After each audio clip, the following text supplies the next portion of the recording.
Cool. All right. It's almost 6:10. Let's go ahead and get started. So, a couple of announcements to start. Our nail painting social will be this Friday at 8 p.m. at 631 Kelton. It's a lot of fun. Just come get your nails painted, or even if you don't want to get painted, just sit around and chat. We will be having Cyber Academy next week. There's no holiday. Hope y'all enjoyed your 3-day weekend. We'll be continuing our groups. So we will also have Cyber Lab next week, just like as per usual. And then Cyber Basketball will also be at the Hitch Courts from 6 to probably 7:30, just to give time to walk over. Another thing, our kind of annual, just like big event that we host every year as a club, LACTF, this will be hosted February 6th through February 8th, so Friday to Sunday. It's going to be a 48-hour CTF where we'll have like a bunch of challenges for y'all to solve and just take a crack at. There will be a lot of prizes for both, not only just like the rest of the world, but also you guys, right? We have a UCLA student-specific division. So come up with your teams of up to 4 players and just sign up on our website, which will be lac.tf, where you sign up for an account. And just play the challenges. You can do this from wherever you'd like. We will have an in-person event on Saturday where if you want to come see some cool speakers, talk to like sponsors, talk to some other clubs. We'll provide lunch. We'll have merch. So if you want a t-shirt, like you've probably seen some of us wear an LACTF t-shirt, come in person and grab one.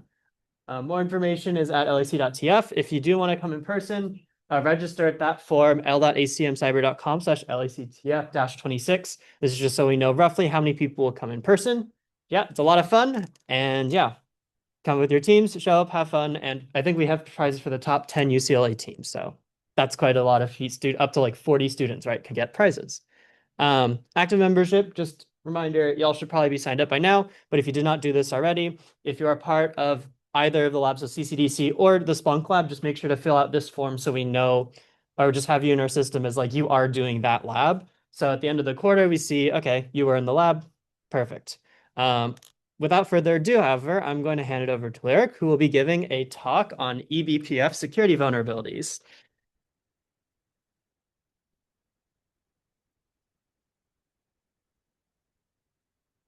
All right, so this is about eBPF security vulnerabilities.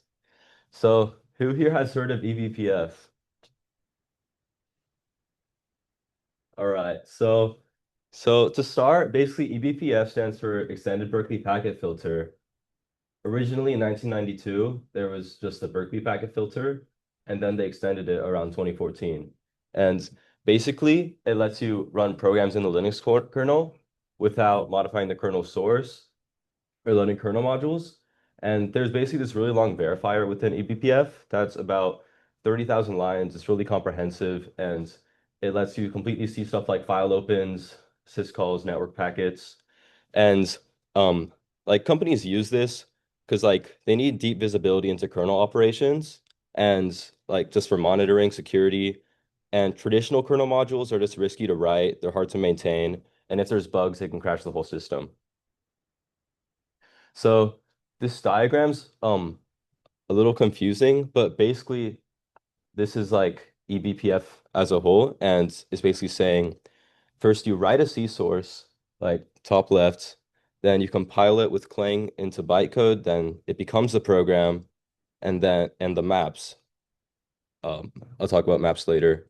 Then you use a Go library, like the coding language, to trigger a syscall.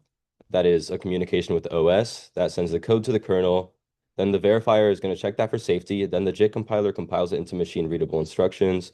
Then the program interacts with the TCP/IP stack via sockets and syscalls like send message, receive message, while storing results in maps. Since eBPF programs are sandboxed, so they can't really use global variables, and instead they're going to use maps to keep track of things. So Cilium is basically an eBPF-based tool that a ton of companies use just like to provide secure observed network connectivity. It just makes the eBPF process faster. Like a tangible example is like in Kubernetes, it can allow a front-end pod to talk to a back-end pod, and it blocks all the other traffic, which can stop an attack before it even reaches the app. It basically makes networking decisions much faster and more efficient for companies. Here's how some actual companies use it. Netflix uses, or they actually built BPF top using eBPF to basically monitor over tens of thousands of servers, check CPU usage, find performance problems in real time. Google Cloud uses Cilium uh, to for like faster packet routing, like how I said, it just speeds up the process when you're using eBPF. And as opposed to IP tables, I think yeah, wait, never mind. So, and then Meta develops Katrin, which is a load balancer for eBPF, which and I'll talk about XDP later on. And it distributes the requests across their infrastructure. Cloudflare does something um, similar with eBPF, basically filtering malicious traffic um, on the network card level and preventing DDoS attacks. AWS replaced Kubernetes, um, like stuff like IP tables, kind of like Google Cloud, using Cilium. And so how the verifier should work is like to that there's this super long verifier. It's going to check the programs before they run, doing like static and dynamic analysis, making sure there's no issues like out of bounds memory access, infinite loops, things that could crash the kernel. So obviously it should be secure, but since it's so long, there's going to be a ton of bugs and basically places where attackers can get root access. Since once you really get past eBPF, it becomes really easy to privilege escalate. Yes. Just had a question on that. Yeah. My guess is like eBPF, I've never like written eBPF code myself to that, but what I'm guess like what you mentioned is we use eBPF just so we can do or achieve the similar functionality that you get from a kernel module, but you get it here. But if the verifier can check for these guarantees, why don't we check it on the kernel module? Why do we need to have like a separate eBPF whole system rather than just like adding these guarantees in your kernel module? I mean, as far as I know, it's just like a standardized, like open source way to do it, developed by a lot of people. And it's just like a more comprehensive way that that has been like tested through and used by a lot of companies, as far as I understand. And that's why. More flexible when it comes to different like Linux operating systems. Yeah. Compared to like a kernel might be very specific to this specific version of Linux. Okay. So wait, yeah. Did I miss one? No. So an example of like a vulnerability that's been found is in 2021, basically the arithmetic bounds in the verifier were flawed. Basically, attackers developed these specific and or XOR instructions that uh made the eBPF verifier think that an unsafe pointer was safe to dereference, and this basically gave or it caused arbitrary kernel read-write vulnerability. And like pretty much all eBPF vulnerabilities, attackers could escalate to root, and this took months to propagate to stable kernels. And another example is in 2023, there was an issue with the branch pruning logic where basically certain code paths that were unreachable, in an attempt to save space, eBPF would basically, instead of marking them as unsafe, it would just mark them as unreachable. I mean, that's a simplification, but in general, that's what was happening. Basically, eBPF programs that were malicious, like the verifier didn't really care to check certain paths because they were unreachable. So similar to the last one, arbitrary read writing the kernel, privilege escalation, and basically it was trying to optimize by skipping certain paths, um and that was exploitable and gave root access. So obviously, like there's some nuance here with like tracking CVEs over time because like first of all, a lot of these are bugs with Cilium, not like bugs with the actual kernel verifier. But of course, like we should also consider that like tons of companies that use UPVF are like using Cilium on top of that. So that doesn't really invalidate it. And like the amount of CVs doesn't really correlate to severity. And it can actually mean that there's more researcher scrutiny rather than like eBPF being less secure if there's more like CVEs tracked compared to other programs. But yeah, since it wasn't really adopted until 2020 by most companies, most of the CVEs that have been found, if anyone here doesn't know what CVEs are, it's common vulnerabilities and exposures, I think. Most of them are from 2020 to 2023, and it's kind of tapered off since then. So going into the expanded kernel attack surface, basically, when there's no eBPF, you can only call, or when you're unprivileged, you can only call about 300 syscall entry points. But when you have eBPF, basically every hook point meaning like a location in the kernel where you can attach eBPF code to intercept or modify behavior. Every hook point and helper function callable by BPF is an attack vector, and the attacker gains more power because initially they were just the caller of a syscall, and now they're the author of arbitrary kernel mode code. And so, as I've been saying, like throughout the previous slides, basically attackers have a lot of power once they get past the verifier and full kernel functionality power. And there's this thing called unprivileged eBPF, which is basically a so in Ubuntu, it's disabled by default, but it's basically where systems allow like non-root users to load eBPF programs. And if a company or any eBPF user has unprivileged eBPF enabled, like some legacy systems, things like that, then there's tons more of attack vectors. It's greater attack surface, more opportunities for privilege escalation. And then, so Link Pro is basically a Linux rootkit that weaponizes eBPF through these two things. There's a hide module and a knock module, which I'll get into. And it kind of conceals itself by like different like malicious program scanners, things like that. It looks like just normal code, and like if you run BPF tool, which is basically a CLI tool for like managing and inspecting eBPF programs, maps, and links. You can run that and link pro will be from the results, and it can live across reboots. So this diagram shows the knock module, which I'll talk about. But to start, the hide module is basically using eBPF trace points and CRET probes to hide what the attacker is doing, hide the network activity between the attacker and the system, and basically like its own eBPF programs from like tools like BPF tool, like I said above. And the knock module basically, or I'll explain it in terms of the diagram. So, or to start, XDP or Express Data Path intercepts network packets at the driver level.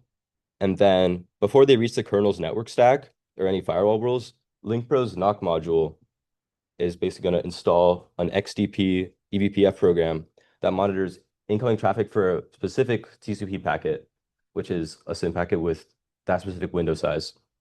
And when that's detected, it's going to activate the backdoor and it's going to rewrite packet headers to basically route traffic to the rootkit's internal port, all while dropping the specific packet itself to avoid leaving any logs.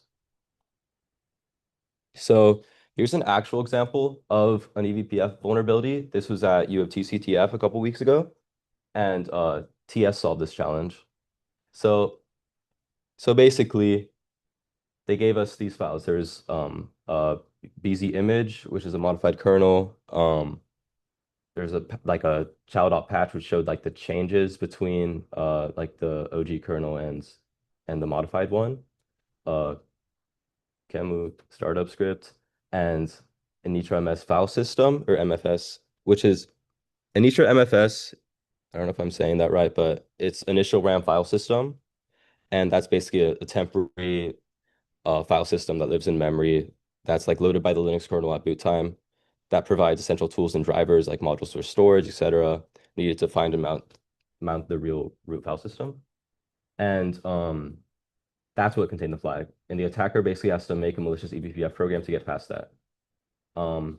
That's chow.patch, which shows the differences between the between OG and modified kernel. So if you look through that, you can like figure out what exactly you're going to try to attack. So the Linux kernel they provided had two bugs. It skipped safety checks on some math operations, and for bit shifts, it allowed variable numbers not just like constants. So we'll show how that got exploited. So the solution was pretty much it was to use a variable bit shift. So shifting the index mystery number times, and the verifier basically thinks that's going to be safe, but it actually causes an out of bounds array access because it's a negative index. And then it uses that to like get into a different part of the map structure in memory, an adjacent one, which basically leaks the kernel base address and defeats KASLR. KASLR basically what that does is randomizes the memory locations of the operating system's kernel code and data at each boot, which is for security. And so that assembly code basically shows what TS did to create and use the negative index. And that CFEL shows how the KSLR base gets printed. And then last couple steps is to use that same negative index trick to corrupt the pointer of the adjacent map. And then that redirects it to a controlled fake data that has the /tmp/x string. If you look in the code, you can see that in the /tmp/x is in hex. And then it makes that eBPF program using BPF load relative helper that basically writes that into the modprobe path variable. And then it kind of throws a unknown protocol socket towards it that it doesn't really recognize. It runs a tmpx script as root. It escalates privileges, and then from there, the flag is accessible within the Initra MFS. So in conclusion, basically eBPF is very useful like for a ton of companies for observability in the kernel and performance of different programs. So obviously it makes sense that a ton of companies use it, but there's a lot that you're trusting. There's a ton of code that has a ton of room for bugs. And basically, and that's somewhat inevitable, but providers are going to mitigate that in a ton of different ways. Like unprivileged eBPF is disabled by default, and like they're always like releasing new updates, patching things, but there's no full solution, and it can increase a kernel attack surface and make it easier to escalate privileges. But that's companies basically have to make a trade-off choosing between that and having all the powerful features. So yeah, here are my references, and any questions? All right. Thank you. Yeah.